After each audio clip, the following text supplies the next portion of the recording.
Se concede ahora el uso de la palabra al senador David Monreal Ávila, del Grupo Parlamentario del Partido del Trabajo, para presentar proyecto de decreto por el que se reforma el 7º párrafo del artículo 28 constitucional.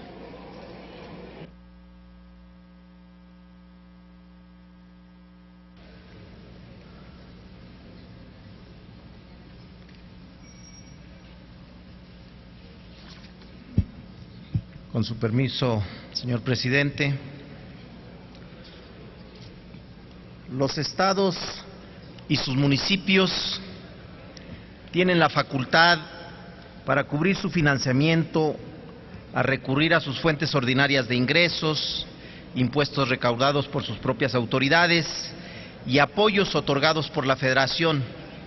Si estos recursos son insuficientes, pueden entonces recurrir a los ingresos extraordinarios, deuda pública.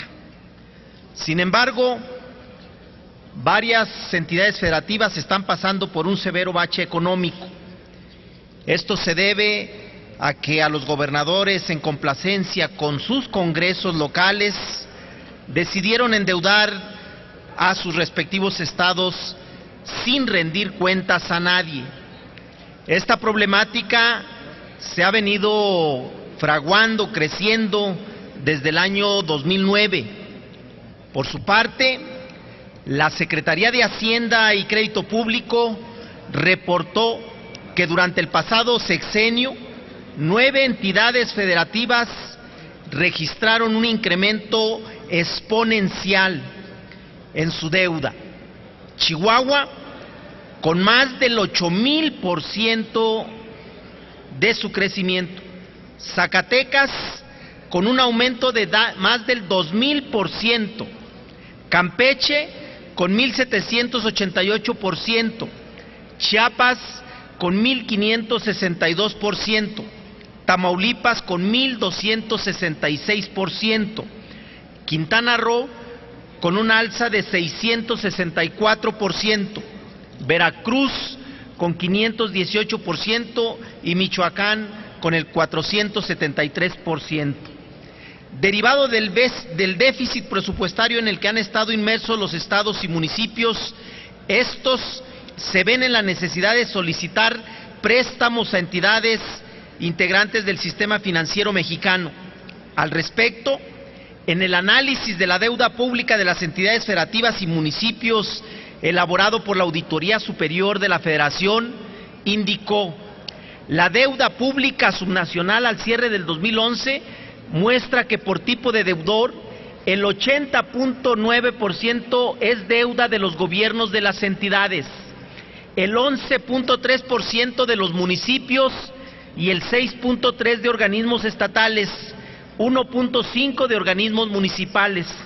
Dicho informe señala que la deuda pública subnacional por tipo de acreedor, la banca comercial es el principal prestamista con el 51,3%, la banca del desarrollo el 23,5% de emisiones bursátiles, el 14,9%, y a través de fideicomisos 5,0%, vía Sofome y Sofoles 5,3%.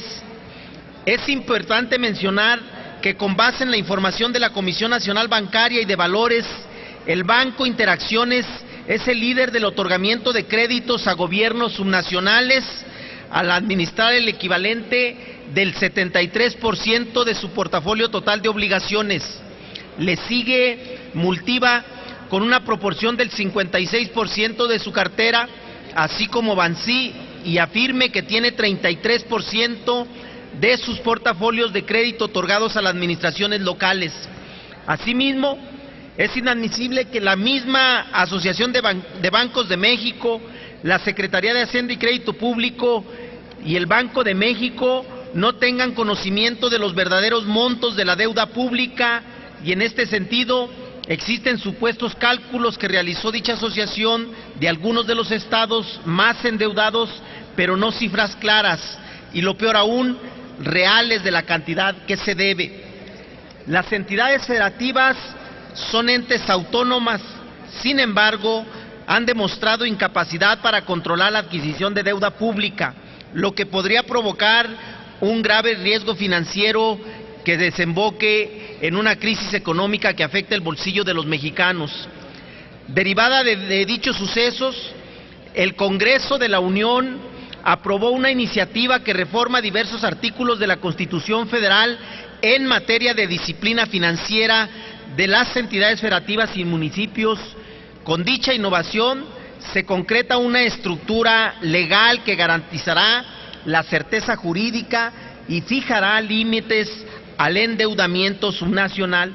Sin embargo, es imprescindible que en el tema de deuda pública no se privilegie el secreto bancario, fiduciario y fiscal, y en la adquisición de deuda pública subnacional, pues los acontecimientos recientes han demostrado que los bancos y los gobiernos locales han excedido los límites racionales para la adquisición y otorgamiento de la deuda pública. Al respecto, el titular del Instituto Mexicano para la Competitividad, Manuel Molano, aseveró que el financiamiento de los bancos conceden a los gobiernos subnacionales no es invertido en proyectos que impulsen el desarrollo del país, como la creación de infraestructura, sino que se agota en gasto corriente. Asimismo, mencionó que es muy atractivo prestarle a los estados y los municipios, dado que su deuda está garantizada mediante las participaciones que otorga el gobierno federal anualmente a estas entidades. Lo anterior empeorará cuando no existe una clara rendición de cuentas, ni mucho menos transparencia, de tal forma que el endeudamiento estatal puede crecer sin ningún tipo de freno y de contrapeso. Es necesario e impostergable romper el círculo vicioso que existe entre gobernadores, congresos locales y la banca comercial, en virtud de que estos tres actores se han beneficiado a costa del pueblo. Por tal razón, se debe redoblar esfuerzos para fortalecer la transparencia y robustecer la rendición de cuentas a través de candados efectivos, es decir, los ciudadanos deben de contar con información confiable que permita contener los excesos y la opacidad con la que se han manejado los recursos públicos. Se necesita contar con información completa, oportuna y confiable para así poder evaluar los créditos y poder medir la voluntad de pago. Por tal razón, es necesario trabajar en coordinación con las entidades federativas a fin de ofrecer alternativas viables para el manejo de financiamiento por medio de la deuda pública. Es motivo, la presente iniciativa tiene por objeto que las entidades del sector financiero informen a la Comisión Nacional Bancaria y de Valores los préstamos que solicitan los estados y municipios, lo cual permitirá a este órgano nacional financiero medir el riesgo del posible endeudamiento, mantener informado al Congreso de la Unión e impedir que las entidades financieras continúen realizando préstamos impagables para los estados y municipios. De esta manera, se le pondrá un candado más al endeudamiento de los estados y municipios. Aunado a los que ya fueron aprobados, se dará otro paso en los controles de deuda sin que ello implique que hayamos concluido este proceso. La deuda que hasta este momento acceden los estados, en su mayoría, va dirigida generalmente a gasto corriente, pocas veces se orienta a la infraestructura. Es una deuda mal orientada y que seguramente tendrá sus consecuencias. Como datos solamente, casi según datos porque no son precisos, son más de 4 billones de pesos los que deben ya las entidades federativas y los municipios, se acerca a los 5 billones de pesos. Gracias, senador. Turnes a las Comisiones Unidas de Puntos Constitucionales y de Estudios Legislativos, segunda.